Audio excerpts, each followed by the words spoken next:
전국에 계신 유클레시아 성도 여러분, 주님의 은혜와 사랑이 늘 함께 하시기를 바랍니다. 인생길 어디에 있든지 항상 기뻐하고 쉬지 말고 기도하며 범사에 감사하는 복된 삶 되시기를 간절히 바랍니다. 오늘은 산소망이 되시는 예수 그리스도라는 제목으로 함께 은혜를 나누겠습니다. 에드워드 모트라고 하는 영국 젊은이의 이야기입니다. 그는 꿈이 많은 사람이었습니다. 화려하고 멋진 인생을 살고 싶었습니다. 돈도 많이 벌고 이름도 내고 싶었습니다. 그러나 그는 캐비넷 제조공으로서 철물점에서 일을 했습니다. 37살의 나이가 되었지만은 자신의 꿈은 점점 멀어져만 가고 있었습니다. 내 인생 이렇게 끝나는가라는 생각이 들 때 낙심이 되고 절망감이 밀려왔습니다. 그러던 중에 런던을 방문하게 되었습니다. 그리고 어느 조그마한 교회에 들어가게 됩니다. 마침 그 교회에서 부흥회를 하고 있었습니다. 그 부흥회에 참석해서 큰 은혜를 받았습니다. 주님을 만나게 되고 거듭나는 체험을 하게 되고 하나님의 자녀로서 새로운 삶을 시작하게 되었습니다. 그가 거듭난 인생이 된 다음에 가장 큰 변화가 있었습니다. 그것은 바로 지금까지의 소망이 이 세상적인 것이었는데 우리 주님 예수 그리스도를 소망으로 하며 살아가게 됩니다. 그는 열심히 행복하게 즐겁게 또한 주님을 찬송하면서 일을 했습니다. 그 결과 그의 사업은 점점 번창하게 되었습니다. 큰 사업가가 되어서 돈도 많이 벌었습니다. 55살이 되었을 때 그는 아름다운 예배당을 하나 건축해서 하나님께 봉헌을 했습니다. 봉헌을 하던 날 그는 자신에게 큰 소망을 주신 우리 주님을 생각하며 감사하면서 찬송시를 지었습니다. 그 시가 현재 찬송가 488장에 나오는 이 몸의 소망 무엔가라는 찬송입니다. 이 몸의 소망 무엔가 우리 주 예수뿐일세 우리 주 예수밖에는 믿으리 아주 없도다. 굳건한 반석이시니 그 위에 내가 서리라. 그 위에 내가 서리라. 우리의 소망은 오직 우리 주님 예수 그리스도시라고 고백하고 있습니다. 예수 그리스도께서 굳건한 반석이 된다고 했습니다. 그 굳건한 반석 위에 설 때 우리는 소망 가운데 살아갈 수 있고 어떤 인생길에서도 낙심하지 않고 살아갈 수 있음을 노래하고 있습니다. 그렇습니다. 우리 인생에게 있어서 참으로 중요하고 귀한 것은 소망입니다. 소망이 있어야 살아갈 수 있는 힘을 얻을 수 있습니다. 소망이 있어야 거룩한 삶을 살아갈 수 있는 용기를 간직할 수가 있습니다. 이 소망은 어디에서 얻을 수가 있을까요? 그것은 우리 주님 예수 그리스도를 통해서입니다. 이 시간 산소망이 되시는 예수 그리스도 이 제목으로 함께 은혜를 나누겠습니다. 오늘 본문 말씀 베드로전서 1장 3절 4절 말씀을 같이 읽겠습니다. 우리 주 예수 그리스도의 아버지 하나님을 찬송하리로다. 그의 많으신 긍휼대로 예수 그리스도를 죽은 자 가운데서 부활하게 하심으로 말미암아 우리를 거듭나게 하사 산 소망이 있게 하시며 썩지 않고 더럽지 않고 쇠하지 아니하는 유업을 있게 하시나니 곧 너희를 위하여 하늘에 간직하신 것이라. 베드로전서는 주후 60년경 소아시아의 여러 지역에서 박해를 받고 있는 성도들을 위해서 베드로 사도께서 쓰신 서신입니다. 이 서신을 통해서 사도께서는 많은 박해를 받고 있는 성도들을 위로하고 격려했습니다. 하늘에 유업이 있음을 얘기하고 그들에게 소망을 주었습니다. 우리 주 예수 그리스도의 아버지 하나님을 찬송하리로다 라고 말씀하고 있습니다. 사도께서는 박해를 받는다 할지라도 아무리 힘들고 어려운 일을 당한다 할지라도 하나님을 찬양하라 라고 말씀하고 있습니다.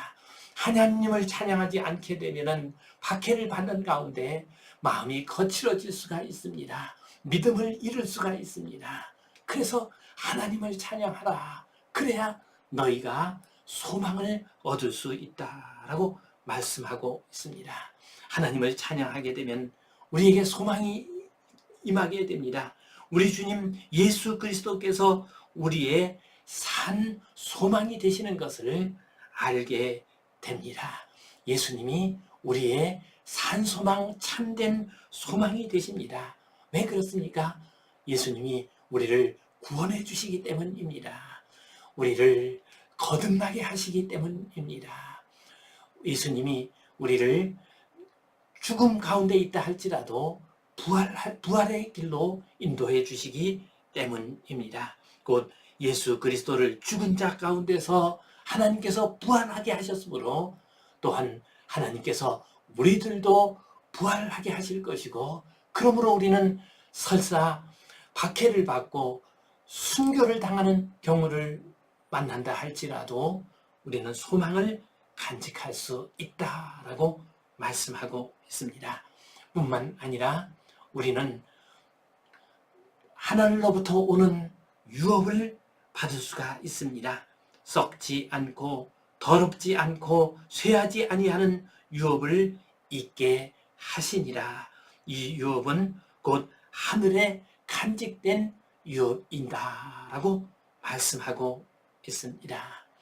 유업이라고 하는 말은 영어로는 inheritance입니다. inheritance라고 하는 말은 상속받은 재산, 상속받은 일터 혹은 상속받은 지위 등과 같은 의미를 가지고 있습니다. 이 당시에 그리스도인들은 박해를 받는 가운데에서 공동체에서 추방을 당하는 경우가 많이 있었습니다. 자신들의 재산을 다 빼앗겨 버리기도 했습니다. 또한 삶의 터전을 잃어버리기도 했습니다. 이런 어렵고 힘든 환난 가운데 있을 때에 베드로 사도께서는 너희들은 이 세상의 것들을 잃어버린 것 때문에 너무 낙심하지 말라. 우리에게는 하늘로부터 임하는 유업이 있다. 썩지도 아니하고 더럽지도 아니하고 쇠하지도 아니하는 유업이 있다. 곧 하나님께서 우리에게 주시는 유업이 있으니 낙심하지 말고 소망을 간직하라라고 말씀하고 있습니다. 하나님이 주시는 유업은 썩지 않은 유업입니다. 이 세상의 유업과 같이 변하는 그러한 유업이 아니라 변하지 않는 유업입니다. 또한 더럽힐 수 없는 유업입니다. 하나님이 주시는 이 유업은 거룩하고 또한 죄악에 물들지 아니하는 유업입니다. 또한 쇠하지 아니하는 유업입니다. 하나님이 주시는 이 유업은 약해지지도 않고 낡아지지도 않습니다. 불멸의 유업입니다. 박해를 받아서 이 세상에서 많은 재산을 빼앗기고 삶의 터전을 잃는다 할지라도 하늘로부터 썩지도 않고 더럽지도 않고 쇠하지도 않은 이 유업을 너희가 받게 되니 너희는 낙심하지 말라, 절망하지 말라, 소망을 간직하라 라고 말씀하고 있습니다. 사도께서 말씀하신 이 말씀은 2000년 전의 성도들에게만 주신 말씀이 아닙니다. 지금 우리들도 형편은 다르지만은 그들과 마찬가지로 절망의 땅 가운데 살아가고 있습니다. 낙심 가운데 살아가고 있습니다. 그러나 우리 주님께서 우리를 구원해 주십니다. 우리에게 썩지도 않고 더럽지도 않고 쇠하지도 않는 영원한 하늘의 유업을 우리에게 주십니다. 이 믿음 가지고 낙심하지 않고 소망 가운데 살아가시기를 간절히 바랍니다. 이 말씀을 통해서 우리 두 가지의 중요한 교훈을 마음속에 간직하도록 하겠습니다. 첫 번째로 예수님의 구원하심이 산 소망이 됩니다. 오늘 말씀을 보면 주님께서 우리를 거듭나게 하신다고 했습니다. 거듭나게 하신다고 하는 것은 구원해 주신다는 말씀입니다. 우리가 죄악 가운데 빠져 있다 할지라도 또한 환난과 질병 가운데 있다 할지라도 우리를 구원해 주십니다. 구원해 주셔서 새로운 사람으로 만들어 주십니다. 새로운 삶을 살게 하십니다. 우리가 실패 가운데 있고 낙심하고 또한 원망과 분노 가운데서 살아갈 수밖에 없는 그런 인생길 가운데 있다 할지라도 우리 주님께서 우리를 구원해 주십니다. 우리를 거듭나게 하십니다. 우리를 새롭게 하십니다. 우리의 길을 열어주십니다. 그래서 우리는 구원받은 백성으로서 소망을 가지고 살아갈 수가 있습니다. 그렇습니다. 절망 가운데 빠지게 되면 우리는 죽습니다. 키에르케고르라고 하는 실존주의 철학의 아버지는 절망은 죽음에 이르는 병이라는 말을 한 적이 있습니다. 그는 인간의 실존을 얘기하면서 우리의 실존적인 상황은 늘 절망에 빠질 수밖에 없다고 했습니다. 인간 실존의 첫 번째 단계는 심미적 실존이라고 했습니다. 이것은 인간적인 쾌락과 즐거움을 통해서 삶의 의미와 보람을 느끼려고 하는 그런 인생들의 모습을 가르칩니다. 우리 인간들이 육신적인 즐거움과 인간적인 쾌락과 이런 것들을 통해서 삶의 의미와 보람을 찾으려고 하게 되면 절망밖에 다가오는 것이 없습니다. 왜냐하면 그것을 얻기 위해서 열심히 노력하지만 얻지 못할 때에 절망하게 됩니다. 또한 그 중에 어떤 사람은 얻을 수가 있습니다. 그러나 그것을 얻어서 누린다고 해서 끝나는 것이 아닙니다. 얻어서 누리게 되면 이 세상이 주는 즐거움은 언제나 환멸로 끝이 나게 되어 있습니다. 그래서 이 세상을 소망으로 삼고 심미적인 그러한 실존 가운데서 삶의 의미를 찾으려고 하는 사람들, 그들은 언제나 절망 가운데 빠질 수밖에 없고 환멸 가운데 빠질 수밖에 없습니다. 다음 단계는 도덕적 실존의 단계라고 했습니다. 이것은 내면의 양심과 도덕을 따라 살아가는 것을 통해서 삶의 가치와 의미를 추구하는 삶을 의미합니다. 이것은 참으로 귀한 삶의 태도입니다. 그러나 여기에도 문제가 있습니다. 이 태도 역시도 결국은 절망에 빠지고 맙니다. 왜냐하면 우리 인간적인 노력과 그리고 도덕적인 삶은 늘 한계에 부딪히기 때문입니다. 그래서 절망하게 됩니다. 이것을 로마서 7장에서 바울 사도께서는 이렇게 말씀하고 있습니다.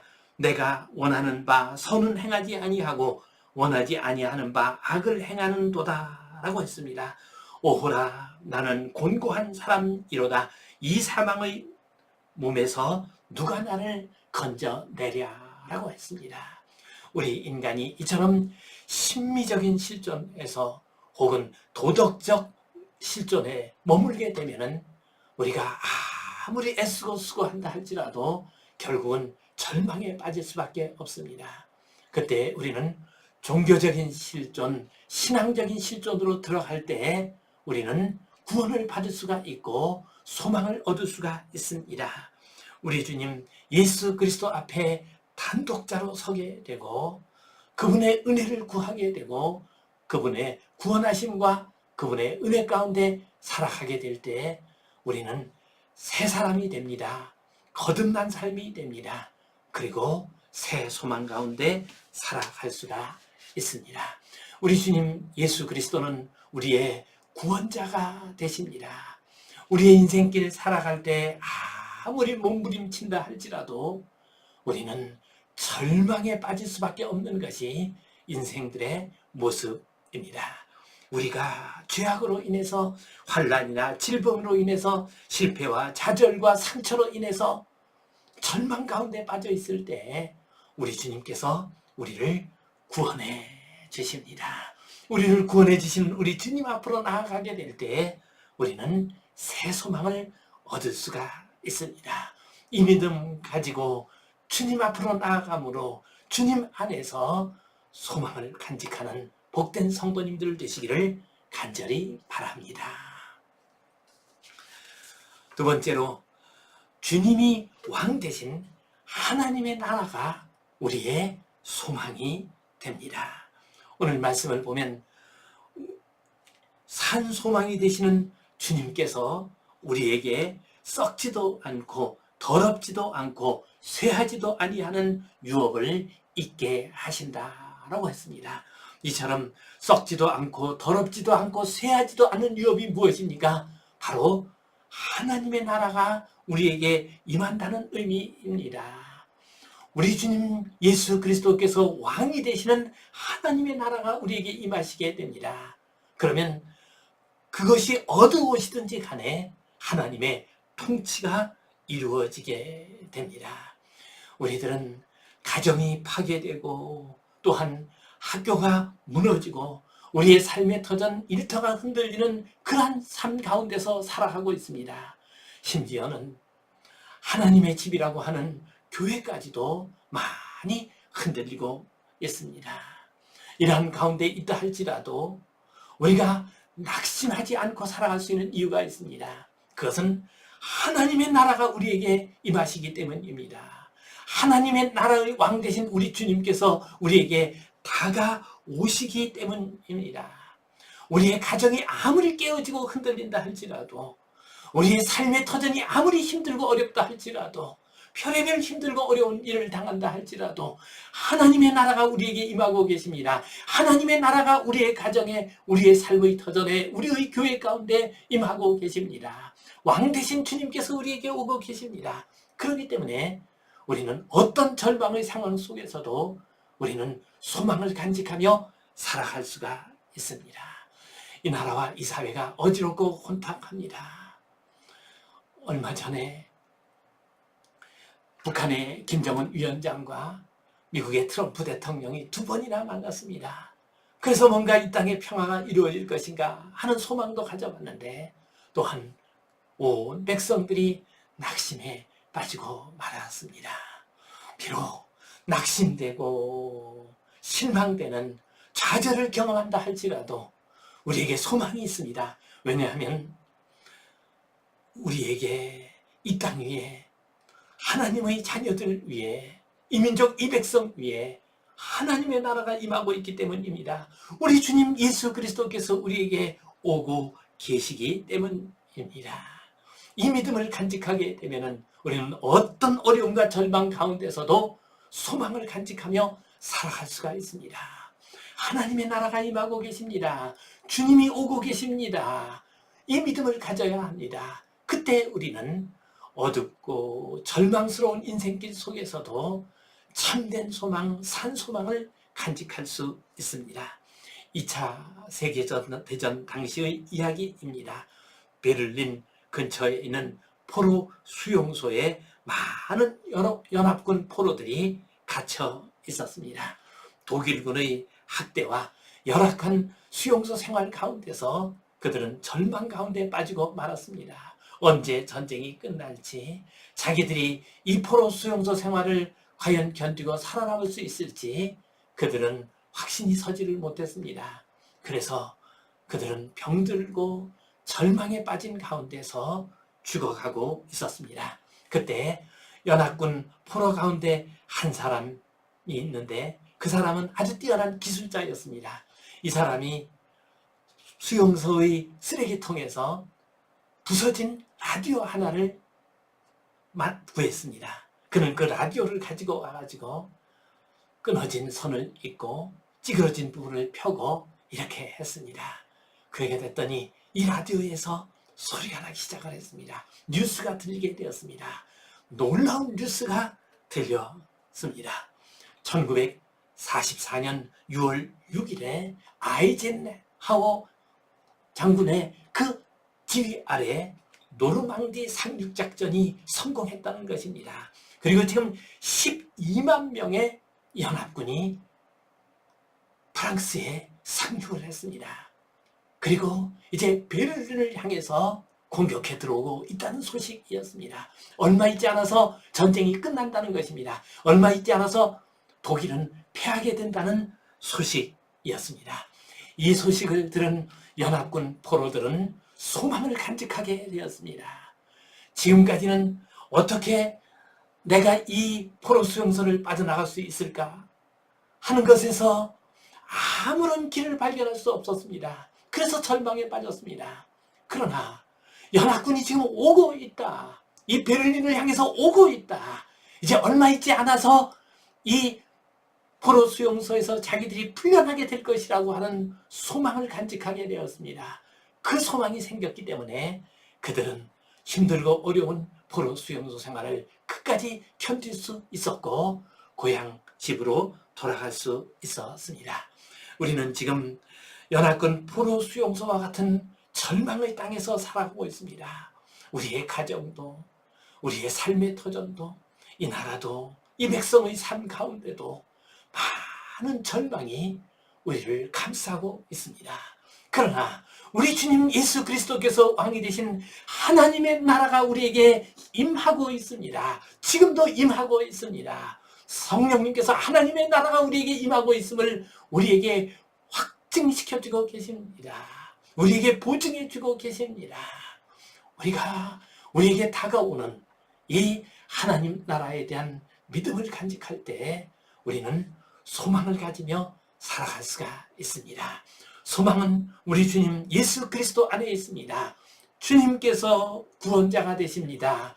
우리를 죄악과 환난과 모든 어둠에서 우리를 구원해 주실 것입니다. 주님께서 하나님 나라의 왕이십니다. 이 어둡고 혼탁한 세상에 하나님의 나라는 임하고 계십니다. 이 믿음 가지고 절망을 이기고 소망 가운데 살아가는 복된 주의 백성들 되시기를 주님의 이름으로 축원합니다. 기도하겠습니다. 주님, 어렵고 힘든 세상 가운데서 절망 가운데서 우리가 살아가고 있습니다. 우리를 불쌍히 여겨 주시옵소서. 구원자가 되시는 예수님, 하나님 나라의 왕이 되시는 예수님, 그 예수님에 대한 믿음으로 소망 가운데 살아가게 하여 주시옵소서. 예수님 이름으로 기도하옵나이다. 아멘. 이제는 우리 주 예수 그리스도의 은혜와 하나님 아버지의 그 크신 사랑과 성령님의 감동, 감화하심, 교통하심, 위로하심, 회복하심, 치유하심의 역사가 우리 주님 안에서 소망을 발견하고 우리 주님을 통해서 소망 가운데 살아가기를 소원하는 모든 주의 백성들을 위해, 어둠 속에서 절망하고 있는 주의 자녀들 위해 이제로부터 영원토록 함께 하시옵기를 간절히 축원하옵나이다. 아멘.